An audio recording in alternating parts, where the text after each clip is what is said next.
श्री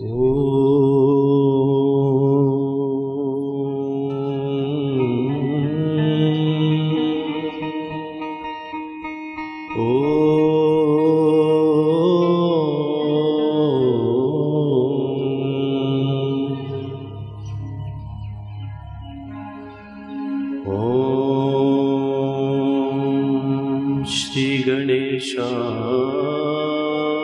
नमः। ओम कृष्णाय नमः।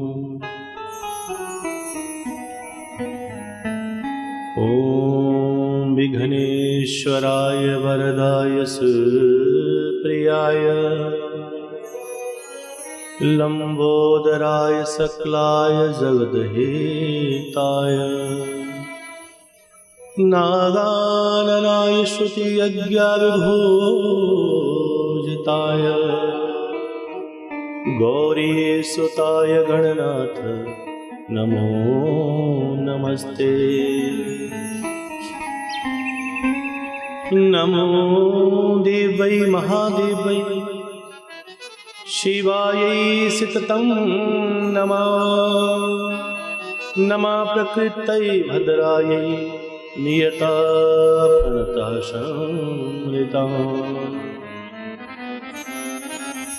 यस्या प्रसादात् भगवत् प्रसादो यस्या प्रसाद अन्नगति कुतोऽपि ध्यायस्तो वस्तस्य यशस्त्रिसन्ध्यम्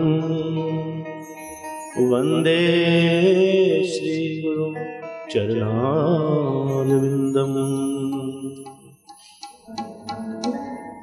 कृष्णं नारायणं वंदे कृष्णं वंदे व्रजप्रियं कृष्णं द्वैपायनं वंदे कृष्णं वंदे पृथासुतं। नारायणं नमस्कृत्यं नरं चैव नरोत्तमं देवीं सरस्वतीं व्यासं ततो जयमुदीरयेत्। ओम सत्याव्रतं सत्यपरं त्रिसत्यं सत्यस्य योनि निहितं च सत्ये सत्यस्य सत्यामृत सत्यनेत्रं सत्यात्मकं त्वां शरणं प्रपन्ना।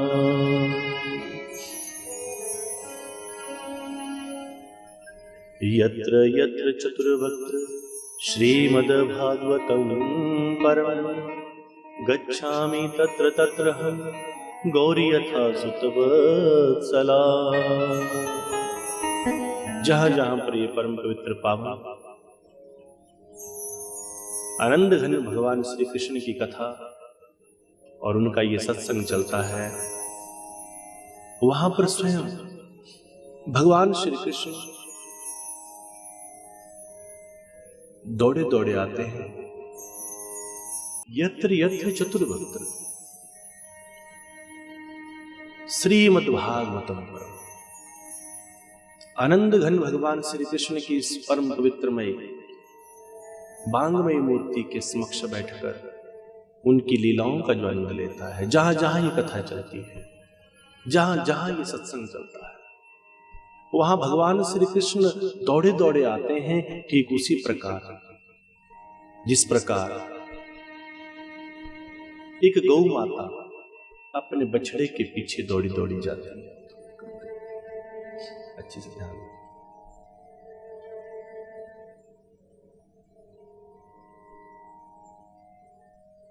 गच्छामि तत्र तत्र हम गौरी यथा सुत वत्सला। जिस प्रकार एक गाय अपने बछड़े के पीछे भागती हुई जाती है, वैसे ही भगवान वहां दौड़े जाते हैं जहां ये पावन सत्संग चलता है, ये कथा चलती है। आज की सप्तम दिवस की पावन कथा और आप समस्त कृष्ण प्रेमियों के हृदय का प्रेम और ज्यादातर तो आज वही लोग हैं जो पिछले 7 दिनों से इस कथा का आनंद ले रहे हैं। और आपके चेहरे पर चमकता हुआ कृष्ण का वो नूर, आपके चेहरे पर चमकता हुआ कृष्ण का वो प्रेम और इस पावन कथा का रसास्वादन। नारद जी एक बार भगवान श्री हरि के पास वैकुंठ में जाते हैं और जाकर पूछा, हे श्री हरि, मैं कभी आपसे मिलने आता हूं तो कभी आप मिलते हैं, कभी नहीं मिलते। वैकुंठ में आऊं तो आप कहीं और चले जाते हैं, वहां जाऊं तो कहीं और चले जाते हैं। मुझे आप अपना कोई ऐसा एड्रेस बताइए जो आपका परमानेंट एड्रेस हो, जहां पर आप हर वक्त मिले। मैं किसी भी वक्त आऊं, किसी वक्त जाऊं, पर हर पल आप वहां मिलते हो। मुझे आप अपना वो एड्रेस दे दीजिए। तो भगवान श्री हरि बोले, मेरा एड्रेस तो सबको पता है, हमारा नाम है श्री गोपाल दास। हमारा नाम है श्री गोपाल दास और हमारा एड्रेस है विलेज, पोस्ट ऑफिस, तहसील, डिस्ट्रिक्ट, स्टेट, कंट्री, वैकुंठ धाम। हम तो वैकुंठ धाम में विराजते हैं। नारद जी बोले, नहीं प्रभु, ये झूठी बात है। मैं कितनी बार आता हूं, आप मिलते ही नहीं। आप मुझे अपना डॉक्यूमेंट्री एड्रेस मत दीजिए, आप मुझे अपना वो एड्रेस दीजिए जहां मैं 24 घंटे में बिना पूछे कभी भी आऊं, पर आप मुझे मिल जाएं और आपका दीदार मुझे मिल जाए। तब भगवान श्री हरिनारायण कहते हैं कि हे नारद, अगर तुम जानना चाहते हो कि मैं हर समय कहां रहता हूं तो सुनो कि मद भगता यत्र गायन्ति तत्र तिष्ठामि नारदा।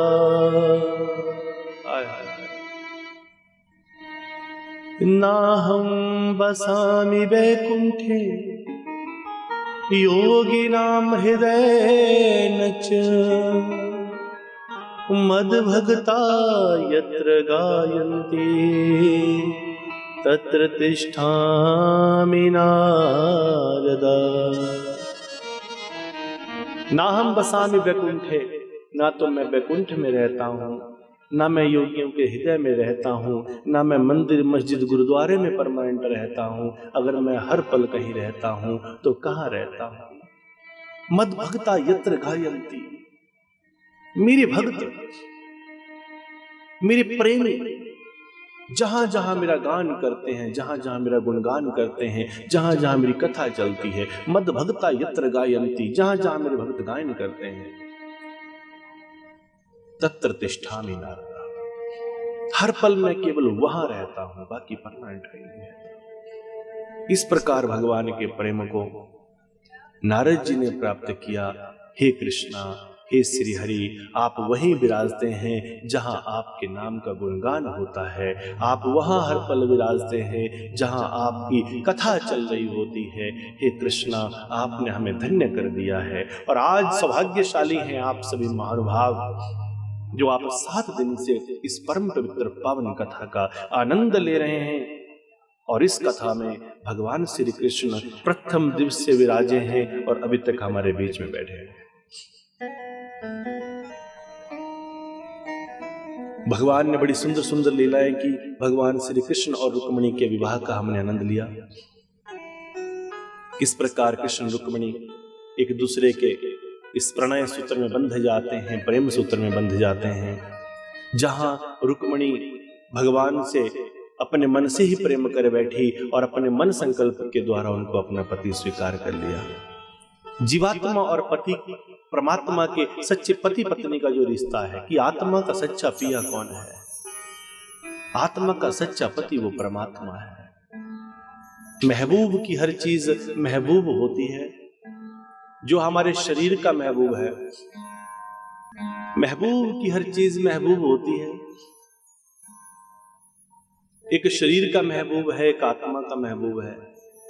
शरीर के महबूब अपने पति, अपनी पत्नी को जैसा हम सम्मान करते हैं, प्रेम करते हैं, वैसा ही प्रेम अगर हम उनके सारे रिश्तेदारों को, उनके आस पड़ोसियों को भी करें, वही सम्मान, वही प्रेम, वही इज्जत अपने पति से तो प्रेम करते हैं, पर पति के माता पिता से प्रेम करके तैयार नहीं।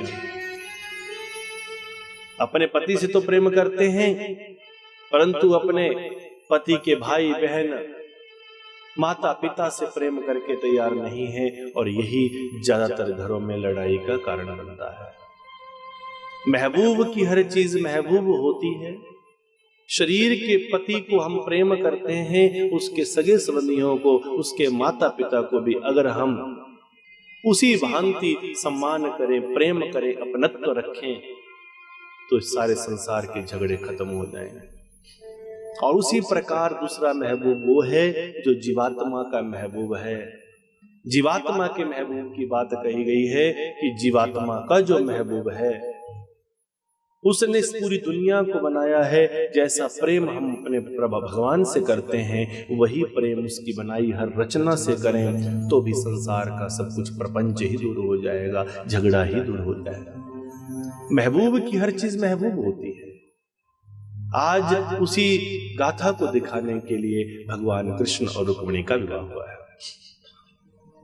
तो आइए कृष्ण और रुक्मिणी के इस प्रेम सूत्र का आनंद लेते हैं, और कैसे सभी आज कृष्ण रुक्मिणी के सुंदर रूप को दर्शन कर रहे हैं। और आज कथा प्रेमियों, एक तरफ कृष्ण रुक्मिणी का विवाह होता है, तो दूसरी तरफ कंस के ससुर जरासंध ने अलग अलग दैत्यों को बुला बुलाकर कृष्ण के ऊपर आक्रमण आरंभ कर दिया। भगवान श्री कृष्ण ने जरासंध और उसकी सेना को बार बार परास्त किया। बलराम जी बोले, हे कृष्णा, बार बार आप जरासंध को माफ क्यों कर देते हैं, इसे क्यों जीवन दान दे देते हैं? कृष्णा कहते हैं, बलराम भैया, हे दाऊ भैया, अगर हम इसे मार देंगे तो पूरे संसार से चुन चुन कर इन दैत्यों को हमारे पास कौन लेकर आएगा? सारे के सारे दैत्यों को लाने के लिए, उनको मेरे पास पहुंचाने के लिए मैंने जरासंध को बार बार जीवन दान दिया है, क्योंकि ये मेरे कार्य को आसान कर रहा है। तो जरासंध बार बार एक से एक दैत्यों को पकड़ कर लाते, भगवान कृष्ण बलराम उनको ध्वस्त करते, और अंत में भगवान ने जरासंध को भी मुक्ति का द्वार दिखाया। इन दैत्यों से बचाने के लिए, अपनी प्रजा को बचाने के लिए कृष्ण प्रेमियों, भगवान कृष्णा द्वारिका नगरी का निर्माण करते हैं। एक सुंदर द्वारिका समुद्र के बीच में टापू के ऊपर बनाई गई। द्वारिका नगरी का निर्माण हुआ, और उस नगरी की चकाचौंध को देखकर, उसकी अद्भुतता को देखकर पूरी दुनिया के लोग वहां दौड़ने लगे और उस नगरी को देखने लगे। सबके सब देखें, सुने कि द्वारिका कैसी है, द्वारिका कैसी है, द्वारिका कैसी है। और तो और वो गोपिकाएं भी रो रही हैं, गोपिकाएं भी तड़प रही हैं, हे कृष्णा, आप हमें छोड़कर चले गए, अब तो हम आपसे मिलने आए भी तो कैसे आए? कहा था मैं आज गया और परसों आ जाऊंगा, आज जाऊंगा, कल मल युद्ध करूंगा, परसों आ जाऊंगा, पर आप आज तक वापस नहीं आए। हे कृष्णा, हमें ये सजा देने का कारण क्या था? हमारे दिल को ये दुखाने का कारण क्या था? हमारे प्रेम में क्या कमी रह गई थी? एक तरफ भगवान श्री कृष्ण द्वारिका नगरी में चकाचौंध में सारी दुनिया उनका दर्शन कर रही है, और दूसरी तरफ वो गोपिकाएं रो रही हैं, बिलख रही हैं। बड़ी सुंदर लीला होती है। तो कभी भगवान कृष्ण के द्वारा उद्धव को भेजना, जाओ गोपिकाओं का हाल पूछ कर आओ। उद्धव कहते हैं, हो गोपिकाओं, जो तुम इतना रोती हो कृष्ण के प्रेम के लिए, तो कृष्ण के पास जाती क्यों नहीं हो, उससे मिलती क्यों नहीं हो? तो गोपिकाएं रो रो कर कहती हैं, हे उद्धव, तुम क्या जानो, ये तो प्रेम की बात है उद्धव, बंदगी तेरे बस की नहीं है। उसे बंदगी करना, उसे प्यार करना इतना आसान नहीं है। प्रेम, दुनिया कहती है हम प्रेम करते हैं, परंतु किसी को प्रेम की परिभाषा भी पता नहीं। अगर हम कृष्ण के सामने जाकर रोएंगे तो वो भी हमारे आंसुओं को देखकर रोएगा, जो हम कदापि सहन नहीं कर सकते। प्रेम की परिभाषा क्या है? सच्चे प्रेम की परिभाषा है कि जिससे हम प्रेम करते हैं, हम उसे कभी दुख ना पहुंचाए। हमारी माताएं बहनें सभी देवियां कहती हैं हम अपने पति से बड़ा प्यार करते हैं। माँ कहती है मैं अपने पुत्र से बड़ा प्यार करती हूँ, परंतु एक पल के लिए भी ये नहीं सोचते कि हम अपने पुत्र को, अपने पति को, अपने भाई को प्रेम करते हैं तो प्रेम की परिभाषा क्या है। पत्नी हर पल कहती रहती है कान में, तुम्हारी माँ ने ऐसा कर दिया, तुम्हारी माँ ने वैसा कर दिया, ऐसा हो गया, वैसा हो गया, ये हो गया। थोड़ा सा मौका माँ को मिल जाए तो माँ सुनाती है, तेरी पत्नी ऐसा नहीं करती, वैसा नहीं करती। चारों तरफ से अपने पति को, अपने पुत्र को परेशान करते हैं। अगर प्रेम करता हुए जितने लोग आज यहां बैठे हैं, अगर आप अपने पति से, अपने पुत्र से प्रेम करते हैं तो कभी भी, अगर कोई माँ है जो अपने पुत्र को प्रेम करती है तो कभी वो अपने बहू की चुगली न लगाए, और वो बहू जो अपने पति को प्यार करती हो वो कभी उससे उसकी माँ की चुगली न लगाए, तो वो आनंद के साथ अपने जीवन को बिताएगा। और रोज जो आपके लिए जगह जगह पर धक्के खाकर व्यक्ति अपनी नौकरी करता है, चाकरी करता है, कई देवियां भी वर्किंग हैं, बहुत देवियां भी आजकल जॉब करती हैं, परंतु वहां पर भी वही लॉजिक है। कारण ये नहीं है कि आप ज्यादा कर रहे हैं या वो कर रहे हैं, बहुत से घर ऐसे हैं वहां देवियां कमा रही हैं, पुरुषों की विचारों की नौकरियां चली गई हैं। प्रेम का सूत्र ऐसा नहीं है, प्रेम के सूत्र में पति ने कमाया, पत्नी ने कमाया, इसका कोई अंतर नहीं है। अंतर तो केवल इतना है, महत्वपूर्ण वस्तु तो ये है कि हम अपने प्रेमी को प्रेम अगर करते हैं तो उसे हम इतनी भी चिंता न दें। गोपिकाओं ने कहा, रे उद्धव, अगर हम कृष्ण के सामने जाएंगी, अगर हम रोएंगी तो वो भी हमें देखकर रोएगा, जिसे हम कभी सहन नहीं कर सकती। कुछ भी हो जाए पर हम कदापि कृष्ण की आंखों में आंसू नहीं देख सकते। उद्धव बार बार पूछते थे कृष्णा से, हे कृष्णा, आपको गोपियों को आप हर पल याद करते रहते हो, गोपिकाओं के बारे में आप हर वक्त कहते रहते हो, आखिर मुझे बताओ तुम गोपिकाओं से इतना प्यार क्यों करते हो? भगवान कृष्णा ने बोला, तुम जानना चाहते हो कि मैं गोपिकाओं से सबसे अधिक प्रेम क्यों करता हूं? मुझे इतना समय हो गया, मथुरा में भी घूमा, द्वारिका भी बन गई, विवाह भी हो गया, सब कुछ हो गया, परंतु फिर भी जो प्रेम मेरा गोपिकाओं के साथ है वो प्रेम मेरा रुक्मिणी जी के साथ भी नहीं। बड़ा खूब कहा है किसी ने कि हर दोस्त वफादार नहीं होता, कि हर दोस्त दिलदार नहीं होता, कि हर दोस्त वफादार नहीं होता, कि हर दोस्त दिलदार नहीं होता। ये तो दिल मिलने की बात है, वरना 7 फेरों के बाद भी प्यार नहीं होता। 7 फेरों के बाद तो या तो एडजस्टमेंट होती है या कंप्रोमाइज होता है, दोनों में से एक चीज होती है। Marriage is the name of adjustment और कंप्रोमाइज। दोनों में से एक चीजें अपनानी ही पड़ेगी। अगर जिंदगी को जीना है, जिंदगी को सुखी बनाना है, तो 2 में से एक तो होना ही है, या तो एडजस्ट कर लो या फिर कंप्रोमाइज कर लो, या तो सामने वाले के अकॉर्डिंग ढल जाओ भाई, एडजस्ट कर लो अपने को, कोई बात नहीं चलता है, या फिर अपनी सारी के सारी खुशियों के साथ, इच्छाओं के साथ कंप्रोमाइज कर लो। दोनों का एक ही अर्थ है, या तो एडजस्ट या कंप्रोमाइज। हे उद्धव, आज भी मैं रुक्मिणी जी से भी मेरा वो प्रेम नहीं है जो प्रेम मेरा गोपिकाओं से है, जो प्रेम मेरा राधा रानी से है, क्योंकि वो निष्कपट प्रेम है। तो कैसा प्रेम? भगवान बोले, मैं तुम्हारे प्रश्न का उत्तर दूंगा, पर एक काम करो, जाओ दौड़कर, मेरे पेट में दर्द हो रहा है, मुझे दवा लेकर आओ। उद्धव बोले, बताओ वो दवा कहां मिलेगी, कहां से लेकर आऊं? कृष्णा बोले, मेरे पेट की इस दर्द को कोई दवा ठीक नहीं कर सकती। मेरे पेट की दर्द को ठीक करने के लिए किसी भक्त के, मेरे किसी प्रेमी के पैरों को धोकर, उसके पैरों को धोकर, उसके पैरों का जो धोकर गंदा पानी निकलेगा, उस पानी को जब तक मैं नहीं पीऊंगा तब तक मेरी पीड़ा शांत होने वाली नहीं। उद्धव दौड़ते हुए एकदम से गए, प्रभु मैं अभी के भी किसी भक्त का, किसी प्रेमी का मैं पैरों को धोकर वो पानी लेकर आता हूं। उद्धव जी ने सारा के सारा मथुरा ढूंढ लिया, सबको द्वारिका में पूछ लिया, पूरी प्रजा को पूछ लिया, सब बोले अरे पापी हो गए हो, भगवान को अपने पैरों को धोकर पानी पिलाएंगे, अपने पैरों को धुला हुआ गंदा पानी भगवान को पिलाएंगे, नरक में चले जाओगे, मर जाओगे, सड़ जाओगे। किसी ने नहीं दिया।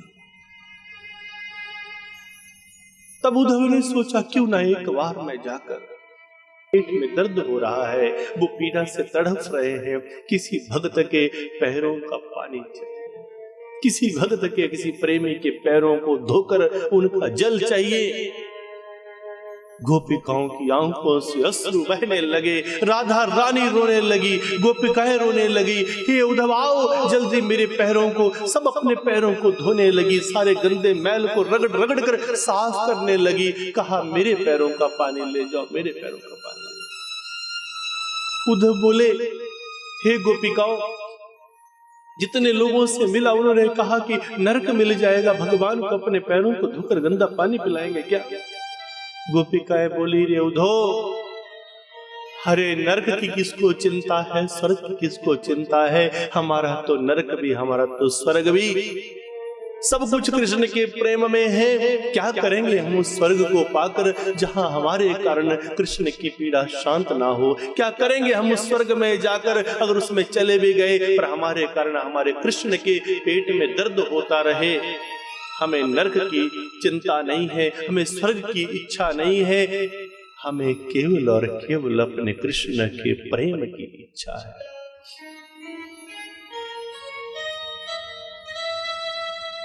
उद्धव बोले कृष्ण को पाने के लिए आपको ऐसा करना चाहिए, ध्यान करना चाहिए, ये करना चाहिए, माला जपनी चाहिए। और गोपिकाओं ने रो रो कर कह दिया देख उद्धव, कुछ भी कर, कुछ भी कर, पर हमें तो ये ज्ञान बयान मत सिखा, ये ज्ञान की किताबें मत सिखा।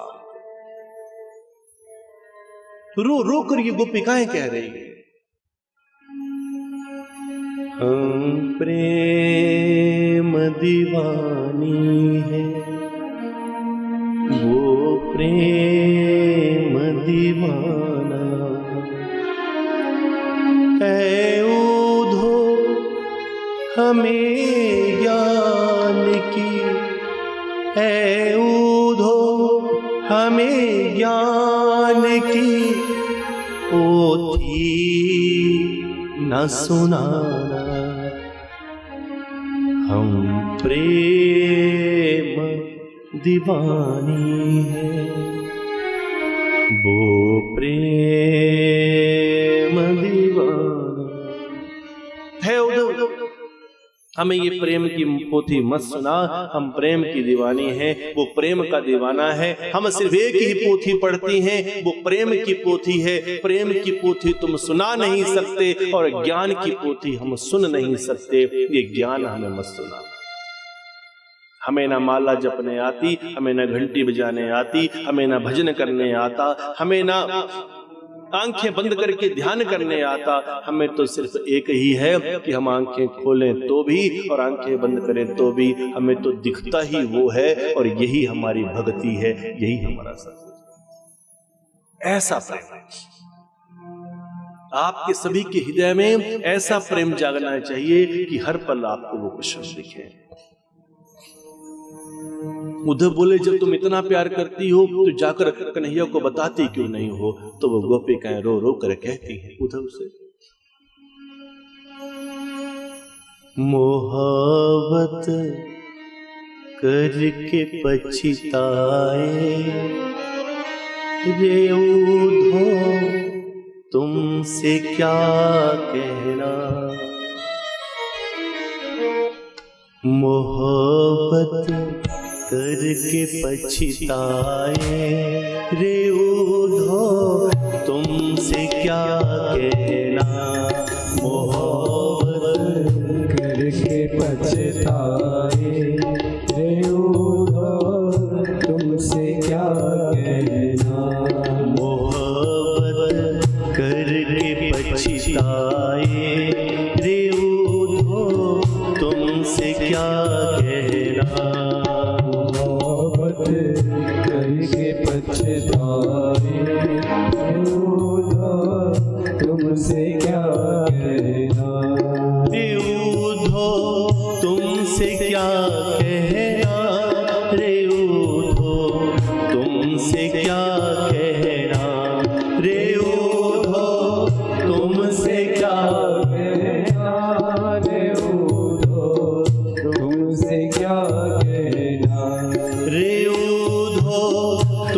तुमसे क्या कहना रे उधो, तुमसे क्या कहना रे उधो, तुमसे क्या कहना रे उधो, तुमसे क्या कहना।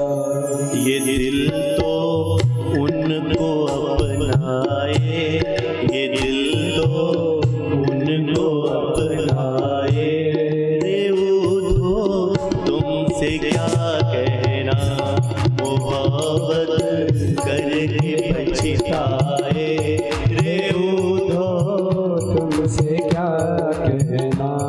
मोहब्बत करके पछताए रे उधो, तुमसे क्या कहना, मोहब्बत करके पछताए रे उधो, तुमसे क्या कहना।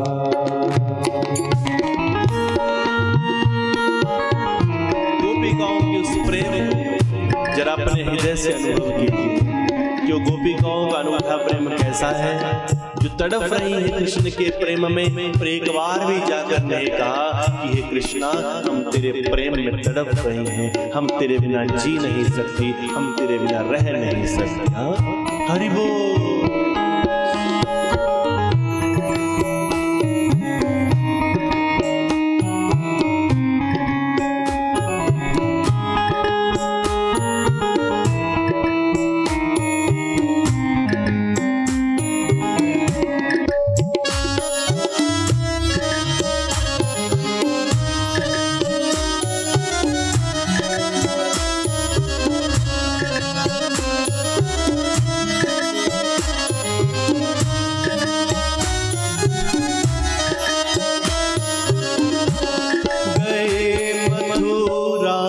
जिस दिन श्याम कहा परसों मैं आ जाऊं, गए मथुरा तो जिस दिन श्याम कहा परसों मैं आऊंगा, गए मथुरा को जिस दिन श्याम कहा परसों मैं आ जाऊं, गए मथुरा तो जिस दिन श्याम कहा मैं परसों आऊंगा।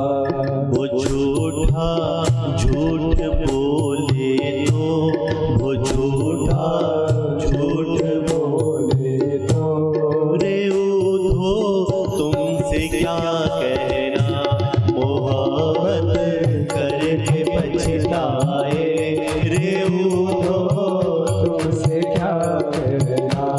मोहब्बत करके पछताए रे उधो, तुमसे क्या कहना, मोहब्बत करके पछताए रे उधो, तुमसे क्या कहना।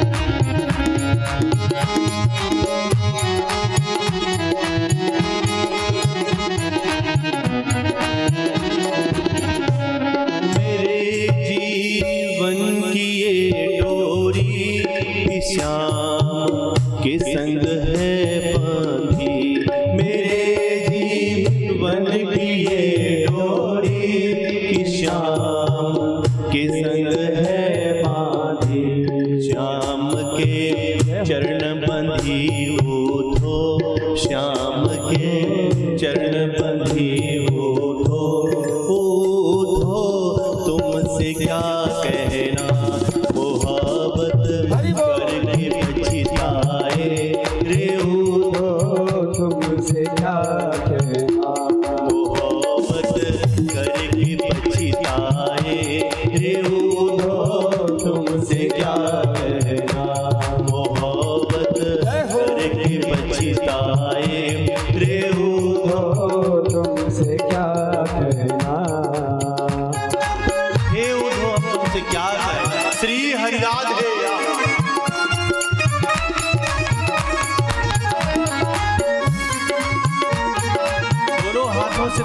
की सेवा उद्धव की भांति आप देखें इस लीला को। हरि बोल। हरि बोल।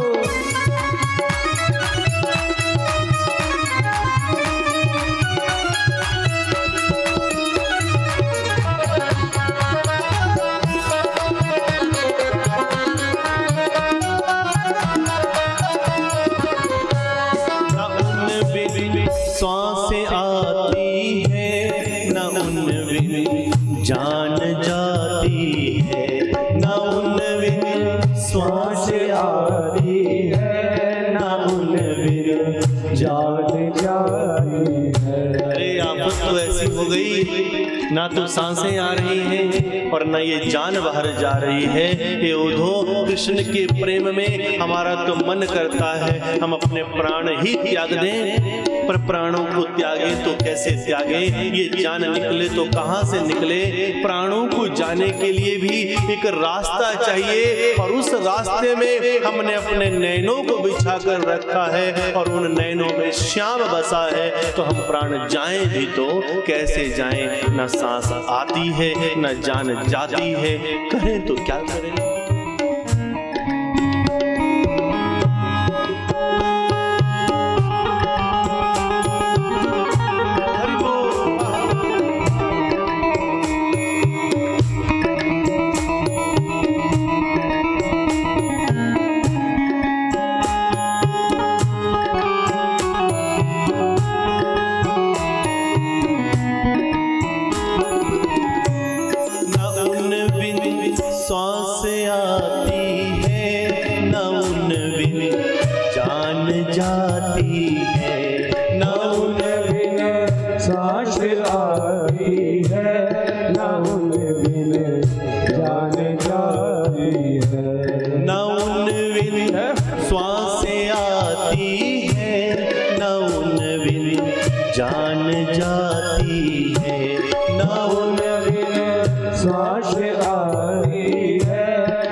जान ले जाए, वो छलिया जान ले जाए।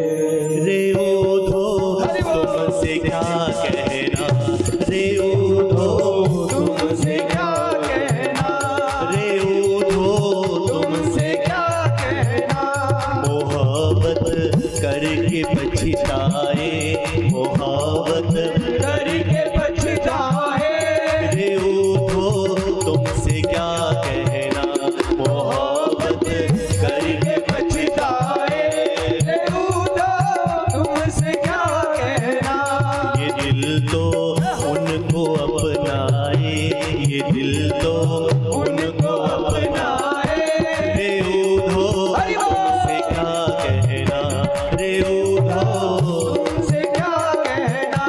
वो झूठा झूठ बोले तो, वो झूठा झूठ बोले तो, वो कपटी रिश्ता तोड़े तो, वो कपटी रिश्ता तोड़े तो।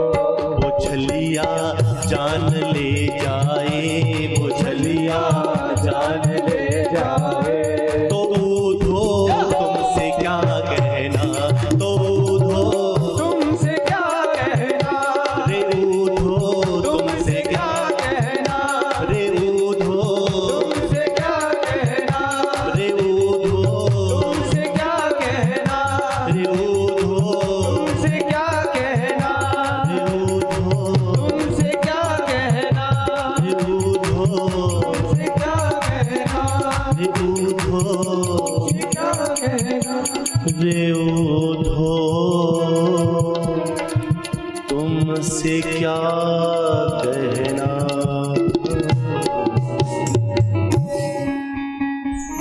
वो कपटी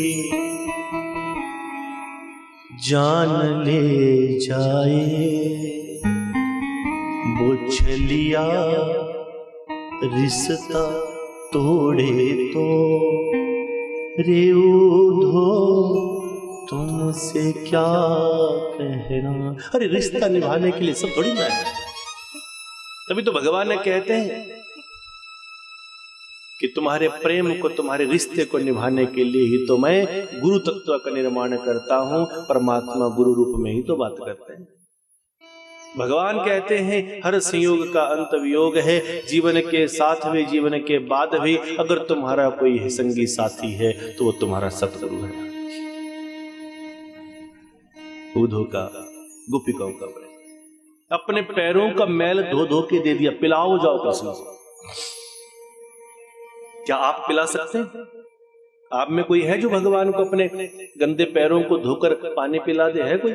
अरे हम तो मर जाएंगे, नरक में चले जाएंगे, नरक में चले जाएंगे।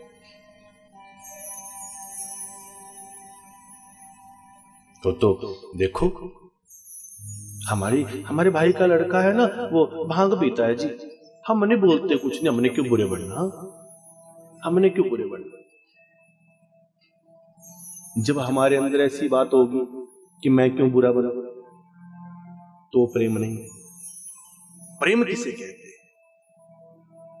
मुझ में कोई कमी लगे तो आप बोलें, और आप में कोई कमी लगे तो हम बोलें।